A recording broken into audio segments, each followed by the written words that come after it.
네, 국회는 오늘 외교통일위원회를 열어서 계엄 사태와 대통령 탄핵 이후 외교안보 상황을 점검하고 있습니다. 국민의힘은 한 대표 사퇴로 비대위 전환을 앞두고 있고 민주당은 탄핵에 대한 후속 조치에 속도를 내고 있습니다. 정치 직설 정연국 전 청와대 대변인 배정호 세안대 교수와 함께 탄핵 정국 상황 살펴보겠습니다. 안녕하십니까? 안녕하세요. 네, 안녕하세요. 네. 자, 오전에 조금 전까지 이제 외교통일위원회에서 외교부 장관, 통일부 장관을 상대로 해서 탄핵 이후에 그 국정 상황을 점검하는 그런 모습을 볼 수가 있었고요.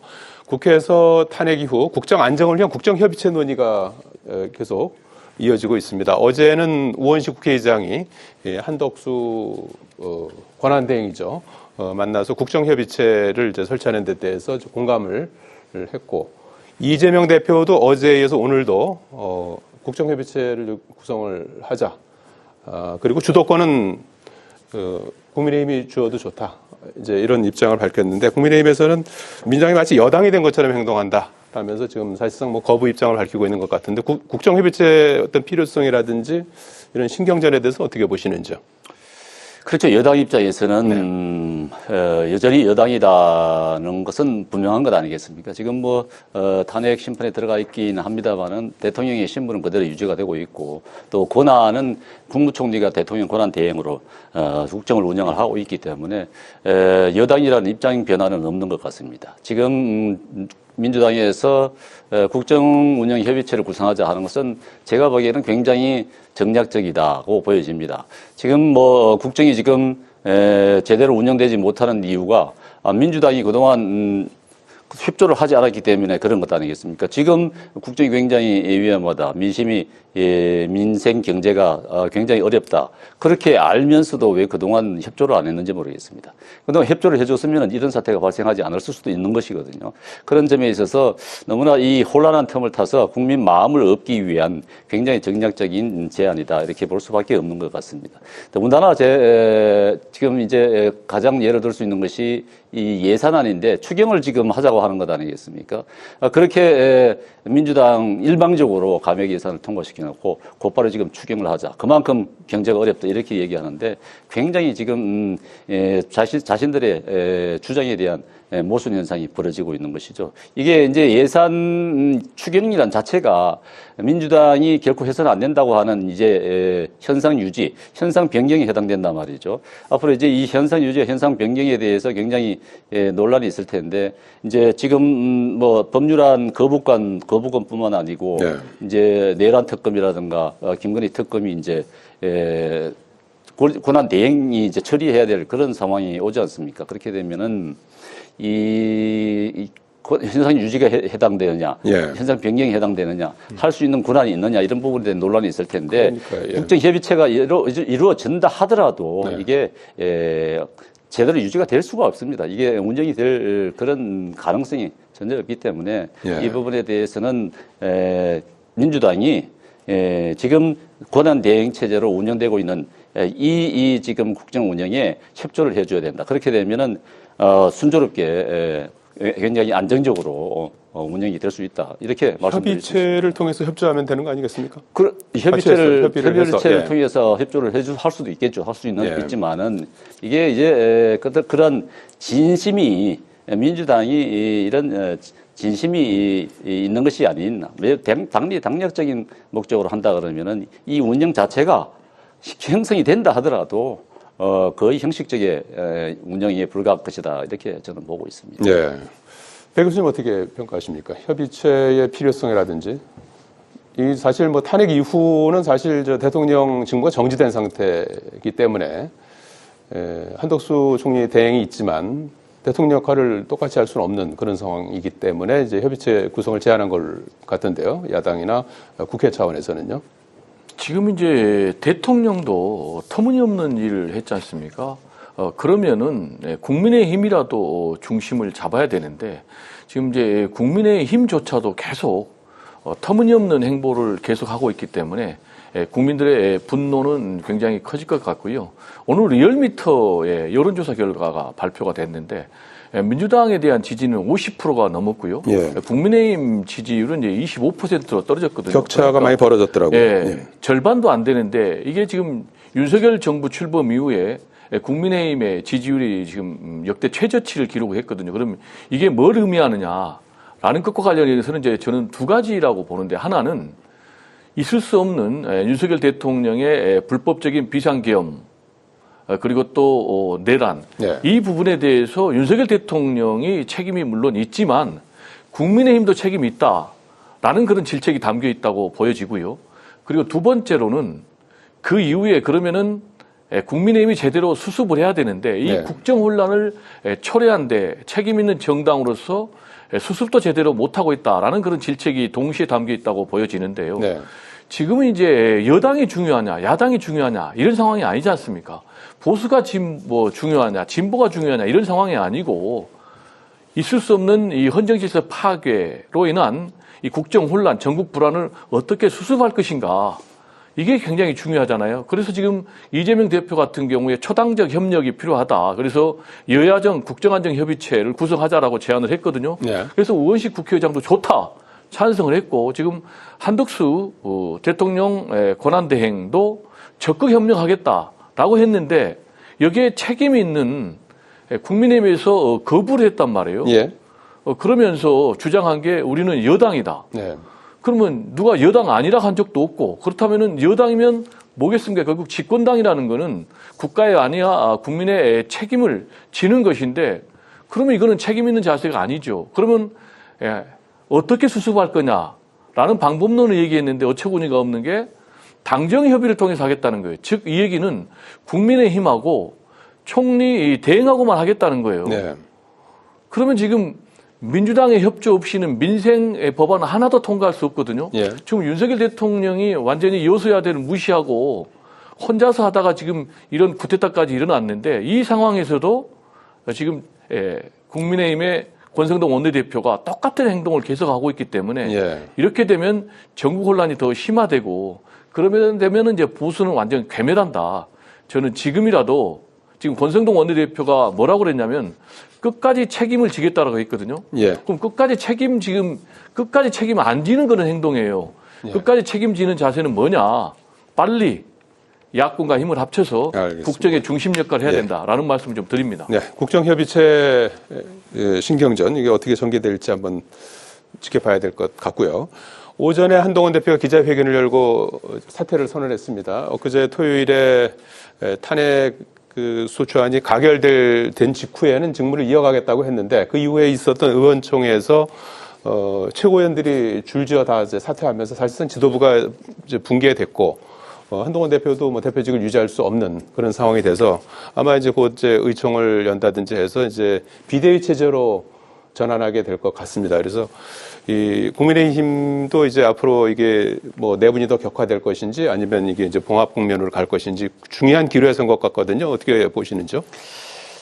지난번 이제 투표 결과, 탄핵 투표 결과 예. 봤을 때 반대가 85표였지 않습니까? 예. 김건희 특검 투표 결과도 85표였습니다. 반대가.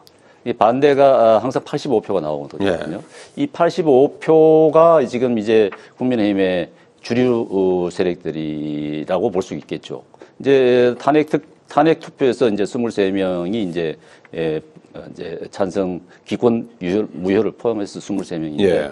이게 이제 뭐 친한계라고 볼 수 있는 것인데 예. 이 85표 이분들이 이제 그 전체 당을 거의 움직이다시피 하고 있는 그런 상황입니다. 네. 이제 지금 권성동 원내대표도 아마 그 가운데 한 분인 것이고, 앞으로 이제 비대위원장을 세울 텐데, 비대위원장도 이제 그런 가치 뜻을 같이 하는 사람들이라 생각을 같이 하는 사람이 오지 않을까 싶은데, 그렇게 됐을 때 당의 안정은 굉장히 빠른 속도로 될 것으로 봅니다. 네. 그렇지만 국민들이 이것을 어떻게 생각할 것인가. 그러니까 이 계엄령 자체가 굉장히 과거로 후퇴한 그런 인식을 주는 것 아니겠습니까? 그랬을 때 이 과거 인물들이 왔을 때 이 부분에 당에 대한 이미지가 어떨 것이냐. 네. 이 부분이 굉장히 사실 우려스러운 부분이 없잖아 있습니다. 그래서 이게 앞으로 이게 당의 쇄신, 예. 국민들이 정말 기대하는 그런 방향의 당이 되었을 때, 이제 지금 중요한 것은 이제 차기 이제 보수 정권을 창출하는 것인데, 그랬을 때 국민의 기대만큼 부응할 수 있을까 하는 게 좀 우려되는 부분이죠. 그렇지만 당은 아마 제가 생각하기에는 굉장히 빠른 속도로 안정이 되지 않을까 싶습니다. 당이 안정화될 걸로 전망을 해주셨는데 백 교수님 어떻게 전망하십니까? 뭐 안정되기를 희망하는 네. 그런 말씀을 할 수 있겠지만 네. 지금 이 상황에서 빠른 시간 내에 국민의힘이 안정된다라는 전망은 제가 볼 때 너무 현실하고는 좀 동떨어지고요. 지금 이제 국민의힘 같은 경우 결국 6번째 비대위 체제가 출범을 여섯 할 수밖에 번째인가요? 없는 예. 그런 상황이거든요. 그러면 집권당이라고 주장을 하고 있지 않습니까? 그러면은 윤석열 대통령의 임기 이제 절반 넘었는데 6번이나 비대위 체제가 등장할 수밖에 없다라는 얘기는 뭘 얘기하냐면은 국민의힘이 너무나 불안정한 정당이라는 것을 지금 스스로 고백하고 있는 거예요. 예. 지금 문제는 그러면은 앞으로 비대위 체제가 들어서는데 예. 과연 정상적으로 수습할 수 있겠는가? 제가 볼 때는 수습이 어렵다 이렇게 보여집니다. 지금 비대위원장도 내부 인사로 한다고 그러는데 과연 내부 인사를 했을 경우에 국민의힘을 향한 국민들의 시각이 과연 미래가 있다라고 보여질지 좀 의문이고요. 예. 역시 이제 가장 중요한 것은 한동훈 대표가 오늘 사실상 백기투항하면서 대표직을 사퇴를 했지만 예. 두 가지 메시지를 던졌어요. 예. 하나는 탄핵은 정당했다라는 그런 얘기. 그리고 두 번째 결코 포기하지 않겠다라는 예. 입장을 밝혔거든요. 그러면 이 얘기는 앞으로 친윤하고 내부 권력 투쟁을 계속 하겠다는 거예요. 네. 즉 대권을 놓고 계속 싸우겠다는 거예요. 그러면 어떻게 되겠습니까? 이 당이 더 콩가루 당이 되는 거죠. 당이 안정화되는 것이 아니라 제가 네. 볼 때는 친윤과 또 친한 또 이 한동훈 전 대표가 되겠죠. 그리고 권성동 원내대표 간에 백병전에 가까운 그런 진흙탕 싸움, 권력 투쟁이 계속 될 것이다. 이렇게 전망합니다. 예. 한동훈 대표의 정치력은 어떻게 좀 평가를 해야 될지 모르겠습니다. 이번에 일련의 과정을 보면은 한동훈 대표가 이제 계엄 선포 당일날 이제 반대 입장을 분명히 하면서 실제로 이제 해제 의결 상황까지 이제 어떻게 보면 주도하지 않았습니까? 친한계 18명이 들어가서 이제 해제 투표를 던졌고 이후에 엊그저께 이제 탄핵 소추 결의안 투표에서는 이제 찬성 쪽의 입장을 공개적으로 전하면서 사실상 이제 친한계가 이제 가결로 이제 돌아서면서 사실상 이제 통과가 된 그런 상황인데 소수파의 한계를 이제 견디지 못하고 오늘 이제 물러났는데 그간의 어떤 그 과정이라든지 뭐 이런 걸 통해서 봤을 때 한동훈 대표의 정치력 어떻게 평가하십니까? 정치력의 한계를 드러냈다고 봐야 되겠죠. 네. 사실 등장을 할 때는 굉장한 국민의힘의 쇄신, 혁신을 이제 기치로 내들고 등장을 했는데 사실 그렇게 큰 소득은 없었다고 봅니다. 네. 더군다나 이제 이번 이제 탄핵 과정에서 본인의 이제 그 정치력이 다 드러났다고 보여지는데 사실 너무 이렇게 한동훈 전 대표 같은 경우는 사실 이해는 되는 부분이 조금 민심에 부합해서 민심보다 좀 빨리 선제적으로 대응을 해서 해결을 하겠다 이런 생각이 굉장히 강했던 것 같아요. 그러다 보니까 이제 계엄령 발생했을 때 바로 위헌적이다 그런 규정을 하고 예. 또 이제 이건 탄핵을 해야 된다 하는 쪽으로 또 찬성 쪽으로 예. 얘기하고 또 이제 결정적인 게 이제 마지막 그 2차 담화 뒤에 이제 내란을 자백했다. 이게 굉장히 이제 정점을 찍은 것이죠. 그렇게 너무 앞서서 이렇게 그러나 이제 국민의 뜻을 여론은 그게 또 그렇죠. 압도적인 민심이 이제 국민 눈높이에 맞는 국민 그런 눈높이에 거죠. 이제 국민 눈높이에 맞추다 보니까 이게 좀 앞서가는 느낌이 있는 것이죠. 그러니까 지지자들 특히 입장에서라든가 국민들 입장에서 야 이거 참 어떻게 해야지 머리가 복잡하잖아요. 정리가 안 되는 그런 상황에서 좀 고민이 필요한 부분인데 고민해서 정말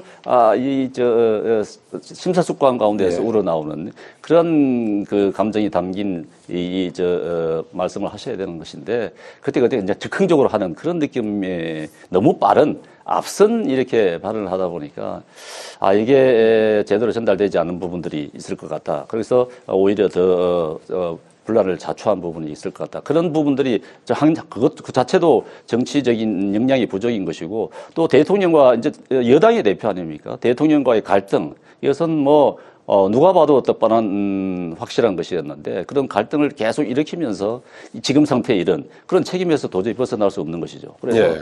앞으로 뭐 한동훈 대표가 어떤 뭐 정치적 행보를 할지는 모르겠습니다만은 그런 부족한 부분들에 대해서는 분명히 지적하고 본인도 그걸 인식을 해서 보완을 해야 되지 않을까 싶습니다. 민심을 향해서 이제 눈을 맞췄던 한동훈 대표로서 일단 오늘 물러났는데 앞으로 향후 그 미래는 어떻게 전망하십니까? 매우 어렵다고 봐야 되겠죠. 윤석열 대통령의 사례 그리고 또 한동훈 대표의 사례가 국민들에게 중요한 메시지를 던졌다고 저는 생각을 하는데요. 네. 역시 이 정치 초보들에게 국가의 운명, 정당의 운명을 맡겨서는 안 되겠다라는 것을 저는 여실히 증명한 그런 사례다라고 얘기를 하겠는데요. 일단 한동훈 대표 같은 경우는 세 가지 지점에서 완전 실패했다. 예. 첫 번째로는 윤석열 대통령과 차별화 전략.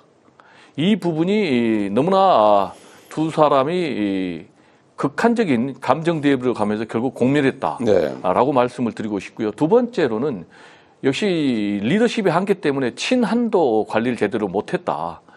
본인이 대표직을 사퇴한 결정적인 이유는 친한계 최고위원 2명조차 사퇴하면서 자동적으로 비대위 체제로 전환이 된 그런 문제. 진정호, 장동혁 최고위원. 그렇습니다. 장동혁 같은 경우는 뭐 자신의 오른팔인데 결국 등을 돌린 거 아니겠습니까? 그리고 세 번째로는 대국민 신뢰를 획득하는데도 실패했다. 그게 무슨 얘기냐? 특검 도입을 놓고도 오락가락했고 또 그리고 탄핵과 관련해서도 오락가락하면서 완전히 국민의 신뢰를 잃어버렸다. 그러면 이제 앞으로 한동훈 대표 같은 경우는 선택지가 두 가지가 있대요. 하나는 내부 권력 투쟁을 통해서 본인이 대권 후보가 되는 것, 아니면 탈당을 해서 분당을 하는 방법이 있는데 내부 권력 투쟁은 현실적으로 절대 열세에 있기 때문에 살아남기 힘들고 탈당을 할 경우에 과연 누가 동반 탈당을 하겠는가? 그래서 저는 현실적으로 시간의 문제지. 한동훈 전 대표 같은 경우는 정치 무대에서 실종될 가능성이 굉장히 높고 여권 지금 국민의힘의 대권 경쟁 구도는 오세훈 또 그리고 홍준표 플러스 제3의 인물 그래서 이런 사람들 통해서 대권 구도가 경쟁을 하는 그런 상황으로 전개되지 않을까 전망을 합니다. 알겠습니다. 자, 한동훈 대표의 이제 정치적인 미래 이 부분도 한번 같이 지켜보기로 하고요. 헌법재판소가 이제 윤석열 대통령 탄핵 심판 사건에 대해서 2024 헌납 8 사건 번호를 부여하고 절차를 개시했습니다. 오늘 아침에 재판관 회의를 열고 본격적인 심리 절차에 착수했습니다. 이 헌재법에 따라서 6개월, 180 이내에 선고하도록 돼 있죠. 그런데 이전에 이제 두 번의 그 탄핵 재판을 보면 노무현 전 대통령 같은 경우에는 63일. 박근혜 전 대통령은 91일. 탄핵 인용이 되는데 이제 91일 이렇게 걸리지 않았습니까? 그래서 한 2, 3개월 안에 결론이 나지 않을까 이렇게 이제 전망하는 시각이 많은데 두 분께서 언제 어떤 결론이 나올 건지 같은지 한번 전망을 좀 해주시죠. 뭐 대체로 헌법재판관 2명이 교체 임기가 만료되는 4월 18일 이전에는 결정이 되지 않을까 이렇게 다들 예측을 하는데 제가 보기에는 좀 더 빠를 수도 있을 것 같습니다. 분명한 부분들이 있고 헌법재판소가 이제 9명으로 아마 1월 달에 되면은 재판관들로 채워질 것 같고 또 다뤄야 할 심리 내용들이 아마 다투어야 될 부분들이 아마 굉장히 좀 단순할 수도 있을 것입니다. 그렇죠. 그런 부분들이 있기 때문에 빨리 이루어지는 것이 좋다. 저는 국민들이 이제 두 가지 재판을 지금 바라보고 있는 것 아니겠습니까? 헌재에서 이루어지는 탄핵 심리 이 부분하고 또 이재명 대표의 이제 선거법 위반 사건 1심, 2심과 대법원 선고 두 가지를 갖다가 동시에 보고 있는데 두 가지 다 어쨌든 빨리 이루어지는 것이 낫다. 국정 안정을 위해서, 국가를 위해서는. 또 특히 이제 이재명 대표 같은 경우도 제가 이제 계산을 해보면은 2월 달에는 2심이 나와야 되거든요. 일반적으로 그렇습니다. 이제 그동안 1심 자체가 2년 넘게 걸렸기 때문에 모든 심리 과정이 다 끝났다고 봐야 되는 것입니다. 더 지체할 이유가 없는 것이거든요. 근데 이제 이재명 대표가 계속 지체를 하려고 하는 전략을 쓰는 것 같은데 어쨌든 사법부가 이 이재명 대표의 이런 그 재판과 관련된 리스크를 빨리 해소시켜 주는 것이 좋습니다. 예. 그래야 국민들을 위해서도 그렇고 나라를 위해서도 그런 것입니다. 이재명 대표가 만약에 이 지연이 돼서 예. 대통령이 됐다고 하십시다. 그러면은 오늘 봤지 않습니까? 조국 대표가 이제 구속되는 모습을 봤는데 예. 이게 지연된 정의란 말이죠. 그러니까 그 당시에 2년 선고 받았을 때 법정 구속을 했다 그러면은 이런 그 당도 조국 대표가 당을 설립하는 그래서 또 국회의원이 당선이 되는 네. 당이 만들어지는 이런 정치적 변화는 없을 것이란 말이죠. 예. 만약에 이런 사태가 반복이 된다. 그러면은 국가로도 그렇고 국민들로부터 결코 하지 않기 때문에 예. 빨리 사법부에서 그리고 예. 헌재에서 결론을 조기에 내는 네. 것이 좋다. 배 교수님입니다. 일단 탄핵 심판 결론은 크게 보면 세 가지의 시기가 있다. 첫 번째로는 한두 달 안에 끝날 가능성이 있고, 두 번째로는 2달 정도 걸릴 가능성이 있고, 세 번째로는 석 달 정도. 네. 말씀하셨지만 박근혜 전 대통령 같은 경우는 석 달 만에 결론 나왔고, 노무현 전 대통령은 이제 2달 만에 네. 나왔는데, 저는 일단 이번 윤석열 대통령의 탄핵 심판 결과는 한두 달 안에 결론이 날 가능성이 있다. 네. 이유는 노무현, 박근혜 두 전 대통령의 경우에 비해서 일단 탄핵 사유가 이거는 내란죄에 해당이 되기 때문에 훨씬 중대하고 그리고 탄핵 사유가 이거 하나거든요. 두 전직 대통령의 경우는 여러 가지였어요. 그래서 제가 볼 때는 매우 빨리 내려질 가능성이 높고 실제로 빨리 결론을 내려야지 국정 혼란을 조속하게 수습할 수 있다라는 생각이 들고요. 다만 변수는 지금 윤석열 대통령 같은 경우는 최대한 이 탄핵 심판을 지연시키는 그런 전략을 벌써 세우고 있고 그러다 보니까 지금 뭐 수사기관의 출석 요구에도 제대로 응하지 않는 그런 상황인데 저는 이제 윤석열 대통령이 마지막 국민에 대한 도리를 할 수 있는 거는 뭐냐면 즉각 본인이 자진하야해서 조속하게 국정 수습의 길을 여는 것이다라는 말씀을 드리고요. 한 말씀만 드리면 지금 이재명 대표의 사법 리스크는 사실상 물 건너 간 거예요. 왜냐하면 아까 말씀드린 대로 아무리 늦어도 석 달 안에 지금 탄핵 심판이 종결되거든요. 그러면 인용되면 바로 또 한 2달 안에는 대선을 해야 되는 거예요. 그러면 현실적으로 이재명 대표의 재판 2심 결과도 나올 수가 없는 상황이에요. 그런데 계속해서 이재명 대표의 사법 리스크를 얘기하는 것은 일종의 물타기 정치 공세에 불과한데 전국 수습에 최선을 다해야 상식적인 사법적 절차가 이루어져야 될 것이죠. 지켜보기로 하죠. 여기까지 듣겠습니다. 고맙습니다. 네, 감사합니다.